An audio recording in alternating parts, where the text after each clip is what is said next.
Hello everyone.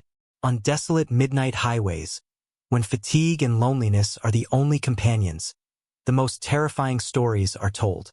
This collection will make you check your rearview mirror every time you drive at night. Don't forget to subscribe to the channel so you never miss a story. The Invisible Cargo. David hated the desert. He hated the way the Nevada sun baked the paint on his old Peterbilt, hated the way the dry air chapped his lips, and hated the endless, crushing silence. A silence so big it screamed in his ears. But the bills didn't care about his preferences, and the late mortgage payment cared even less. So, when a shady logistics company called Vector Transits offered him triple the usual rate to haul a single container from a dusty warehouse outside Reno to a non-existent address in Utah, he agreed without asking too many questions. The dispatcher, a thin man with eyes that never seemed to blink, laid out the rules bluntly. "It's a 3-day run, David," he said, his voice flat. "Don't stop for longer than you need for fuel. Don't talk to anyone about the shipment. And most importantly, whatever happens, you do not open this container. Consider it vacuum sealed." David nodded, trying to look professional. He'd hauled everything from live chickens to airplane parts in his 30-year career, and he knew how to follow rules. As he hitched the trailer to his rig, he noticed something odd. It was light. Impossibly light. He'd hauled empty containers that felt heavier than this. "Is it empty?" David asked. The dispatcher just shrugged. "Your job is to drive, not to ask questions. The money will be there on delivery." The first day was as boring as he'd predicted. The highway stretched out like an endless gray ribbon through a landscape of brown and ochre. David turned on the radio, letting old country tunes fill the cab, but the desert silence seemed to bleed through the music anyway. As night fell, he pulled into a desolate truck stop, occupied by only a few other rigs slumbering under the orange glow of sodium lamps.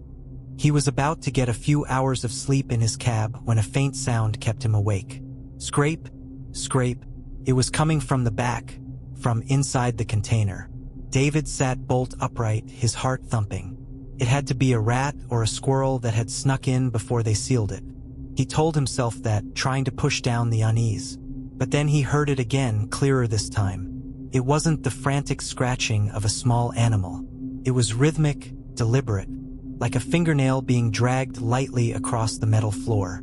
He tried to ignore it, turning up the radio, but the sound was seared into his mind. He barely slept that night, images of what could be inside. Something trapped, something alive, haunting his fitful rest. The second day was worse. The weightlessness of the trailer was gone. Now the rig felt heavy, sluggish. The engine groaned on inclines, and David could feel the strain on the axles. It was as if his cargo had gained several tons overnight. It was impossible, but the feeling was undeniable. Paranoia began to set in.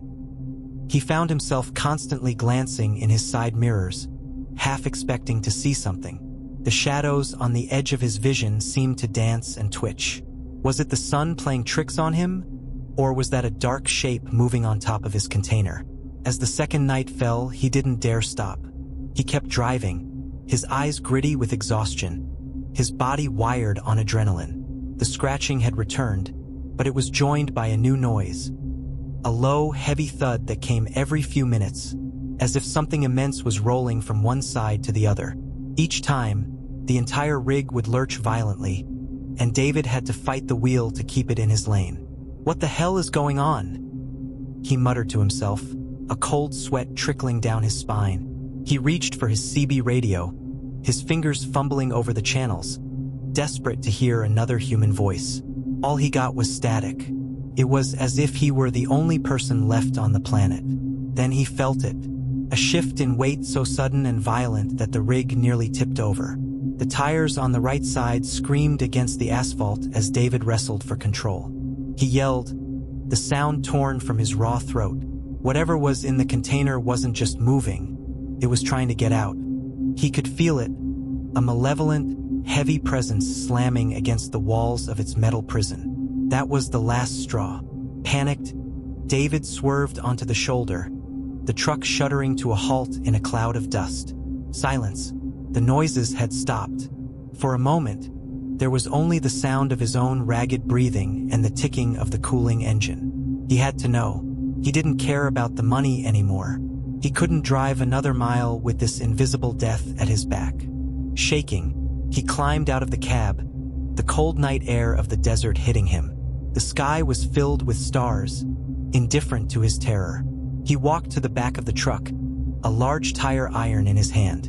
The seal on the container door looked intact, but the metal surface of the door itself seemed to be bulging slightly outward, as if under pressure from within. He raised the tire iron, ready to smash the seal. But just as he was about to swing, a horrific bang erupted from inside, so powerful that the metal door dented right before his eyes. David fell backward, screaming, and scrambled away on the ground, the gravel tearing at his palms. The entire truck was shaking violently, like a beast in a cage. He lay there, frozen in fear, listening to the unknown creature inside roar and thrash. Then, as suddenly as it began, it stopped. The silence returned, heavier and more menacing than ever. David knew he had no choice. He couldn't open it. Whatever it was, it had to be delivered. He staggered to his feet, climbed back into the cab, and drove. He didn't turn the radio on again. He didn't look in his mirrors. He just stared straight ahead, focusing on the white line of the road, praying for the dawn. Finally, as the first rays of the third day broke over the horizon, his GPS directed him onto an unmarked dirt road. He followed it to what looked like an abandoned aircraft hangar in the middle of nowhere. Two men in blank, white coveralls were waiting for him. They didn't say a word. One handed him a briefcase full of cash. The other began unhitching the container from his rig with a specialized forklift. "Just leave it," David said, his voice a hoarse croak. "I'm gone." He didn't wait for a reply. He got in his truck and drove, not daring to look back. But his curiosity got the better of him. About a half-mile away, he glanced in his rearview mirror. He saw that the two men had opened the container doors. David squinted, trying to see what was inside. There was nothing. The container was completely empty. He felt a wave of relief, then confusion. Maybe it had all been in his head. Maybe the stress and the loneliness had finally made him snap. But then he saw it. For a split second, the air inside and around the container's opening seemed to ripple and distort, like heat haze off asphalt on a summer day. It had no shape, no color, but it had presence. A void, a pocket of emptiness that bent the light around it. Then the men slammed the doors shut, and the illusion was gone. David turned his eyes back to the road and hit the gas. He didn't understand what he had seen, and he didn't want to. He had transported something that couldn't be seen, something that had weight but no form. He'd been paid to be a delivery boy for a nightmare. As he drove back toward civilization, the heavy briefcase on the passenger seat, he knew the desert had taken something from him. His innocence, his sense of security, the belief that everything in the world could be explained. And he knew, with a terrifying certainty, that he would never get it back. Story 2. The diner not on the map. Amelia gripped the steering wheel, her knuckles white. This was her first solo cross-country trip, a trial she'd set for herself to prove to her father, and to the world, that a 24-year-old woman could tame the 18-wheeled beast as well as any man. But the Rocky Mountains in November were unforgiving. The blizzard had hit without warning, turning the isolated mountain pass into a furious tunnel of white. Her wipers couldn't keep up, and the Kenworth was starting to slide on hidden black ice. Worse, her phone had lost its signal an hour ago. She was utterly alone. A cold dread began to creep in, colder than the wind howling outside the cab. She was driving impossibly slow, barely moving when she saw it. A faint glow through the curtain of snow. It was a neon sign, blinking bravely against the storm, with two simple words: the final stop. A wave of relief washed over Amelia. A diner, a shelter. She carefully maneuvered the truck into the nearly empty parking lot and killed the engine. The sudden silence was staggering, leaving only the muffled shriek of the wind. Stepping inside was like stepping into another world, another time. The air was warm, smelling of rich, strong coffee and fried bacon. A jukebox in the corner was playing a soft rock and roll tune from the 50s. Behind a gleaming chrome counter, an older waitress with perfectly coiffed hair and a warm smile polished a glass. "Hello, honey," she said, her voice like honey and smoke. "You look half frozen. Take a seat. I'll get you a hot cup of coffee." Amelia smiled gratefully and slid onto a cracked red vinyl stool. Besides her, there were only two other customers. A man in a trucker's outfit, silently stirring sugar into his mug, and a young couple in a booth, holding hands across the table. They all looked up and gave her a friendly nod.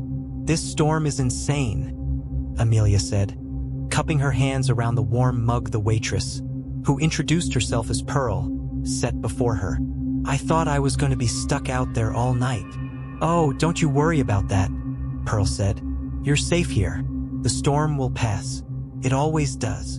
Amelia felt the tension in her shoulders melt away.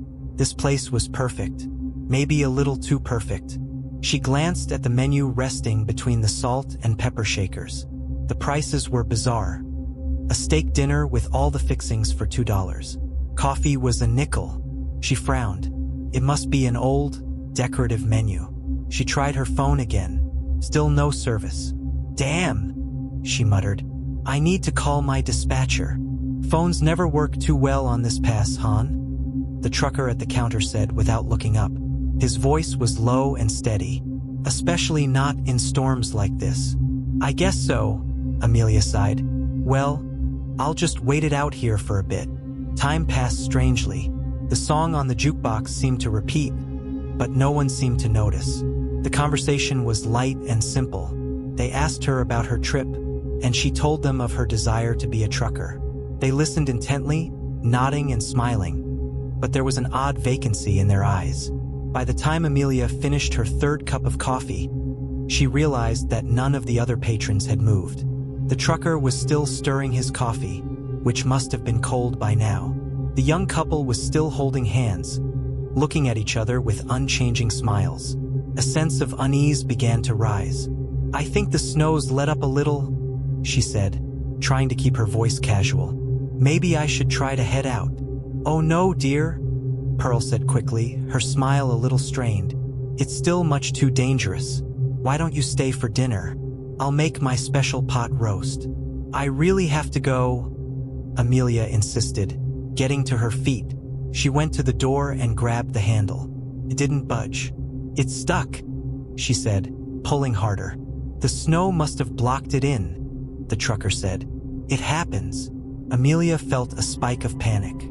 She pressed her face to the cold glass of the door's window. Outside was not the parking lot where she'd left her rig. It was just an endless whiteout, a vortex of snow so thick she could see nothing beyond it. Her truck was gone. Everything was gone. "Where's my truck?" Her voice trembled. She turned around. The other three were watching her, their friendly smiles now looking grotesque, like masks. "You won't be needing it anymore," Pearl said softly. "None of us do." It was then that Amelia saw it. The calendar on the wall behind the counter. It wasn't just old. It was frozen in time. Tuesday, November 19th, 1958. The same day, according to a memorial plaque she'd passed miles back, that a Greyhound bus had slid off this very road in a blizzard, killing everyone on board. Who are you people?" she whispered, backing away. "We're the ones who found shelter," the trucker said, finally looking up. His eyes were hollow and sad. "Just like you." Pearl's smile was gone, replaced by a look of infinite pity.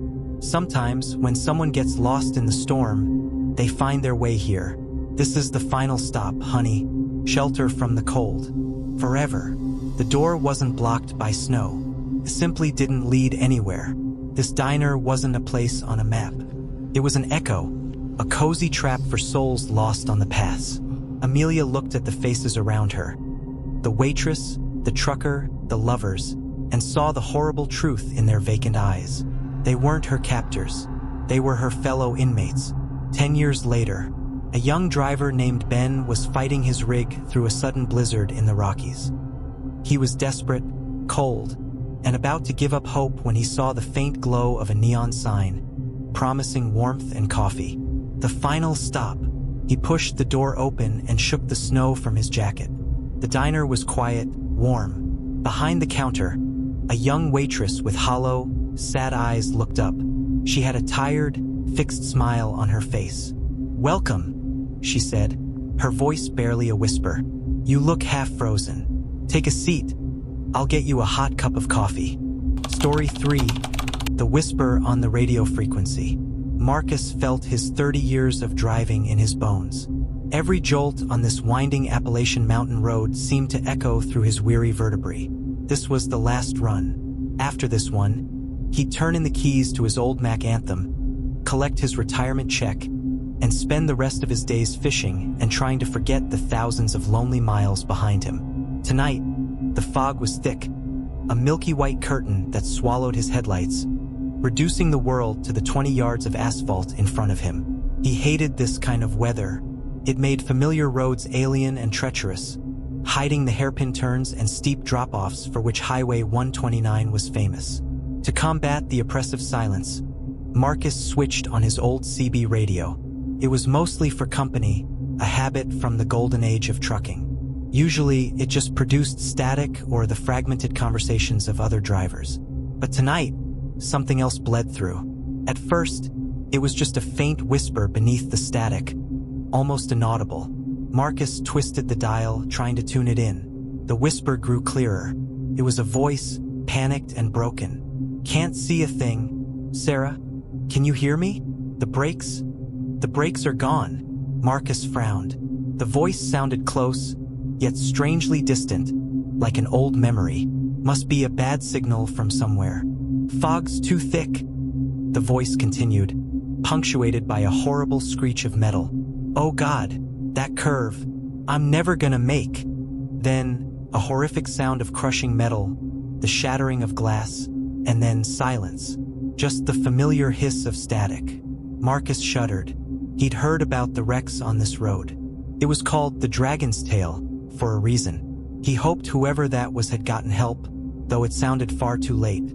He was about to change the channel, find something less disturbing, when the voice returned, clearer this time, more intimate. "Don't change the channel." Marcus froze. The voice was no longer panicked. It was calm, sad, and speaking directly to him. "You're hearing me, aren't you, Marcus?" The blood in Marcus's veins turned to ice. How did it know his name? "Who is this?" he said into the hand mic, his own voice trembling. "Is this a joke?" "No joke," the voice whispered through the speaker. "Just a warning. An echo." "A warning about what?" "The curve up ahead, where the grade levels out. You know, the one. You've always hated it. The asphalt's cracked, and the guardrail's been busted for years." Marcus knew exactly the curve it was talking about. It was about 5 miles away. "But how?" "You have to slow down, Marcus," the voice urged. "You took it too fast last time. The fog tricked you. You thought you had more time." "Last time," Marcus stammered. "What the hell are you talking about? I've never had a wreck here." There was a long pause. The static roared in the silence. "Not yet," the voice finally replied, sounding infinitely weary. "You haven't yet." Marcus was fully terrified now. This wasn't another driver. This was something else. A ghost in the radio waves? His mind raced, trying to find a logical explanation. Maybe he'd fallen asleep. Maybe he was dreaming. He pinched his arm hard. The pain was sharp, real. The truck was still moving. The fog was still closing in. And the voice was still there, a spectral presence in his cab. "Save her, Marcus," the voice whispered. "Sarah doesn't deserve this. Tell her you love her. Don't let your last words be a fight about money." A chill ran down Marcus's spine. He and his wife, Sarah, had argued on the phone hours before he started this run. A stupid fight about bills, about retirement. It had ended badly. "How do you know that?" Marcus gasped. "I know everything," the voice replied. "Because I am you. I'm the mistake you're about to make." The terror was absolute. Marcus looked at the road ahead, his eyes wide. He could see it. The curve. His headlights caught the reflective yellow sign. the image of a sharp arrow bend nearly obscured by the fog. He hit the brakes harder than he normally would. The tires squealed on the wet pavement as the massive truck slowed with a groan. He took the curve slowly, cautiously, his hands gripping the steering wheel so tight his knuckles were white. As he came through the apex of the turn, his headlights swept over something on the side of the road, down the embankment. It was there, half swallowed by trees and time, but unmistakable. The wreck of a Mack Anthem, identical to his own, rusted and twisted. Marcus brought the truck to a complete stop in the middle of the road. He stared at the wreck, his heart hammering against his ribs. That was him. That was the fate he had just avoided. Shaking, he picked up the mic. I made it, he whispered. Yes. The voice came one last time, faint and fading. This time you made it. This time. The voice dissolved into static, and then into silence. Marcus sat there for a long time, trembling in his cab. Finally, he took a deep breath and started driving again. He was past the curve. He was alive. He was going home to Sarah. He drove for hours. The fog never lifted. The road kept stretching out before him, always the same, always winding. He passed through towns he didn't recognize, past landmarks he'd never seen. His GPS was blank, the screen showing only an empty gray. The horrible truth dawned on him slowly. He hadn't escaped his fate. He had merely altered it. The crash would have been an end. This was not. The voice on the radio wasn't a ghost warning him. It was himself, a trapped soul, who had succeeded in saving his own past life only to condemn himself to an existence worse than death. He was sentenced to drive forever on this final run. A phantom on a phantom highway, eternally trapped in the fog between life and death, with the memory of a crash that never happened and a home he would never reach.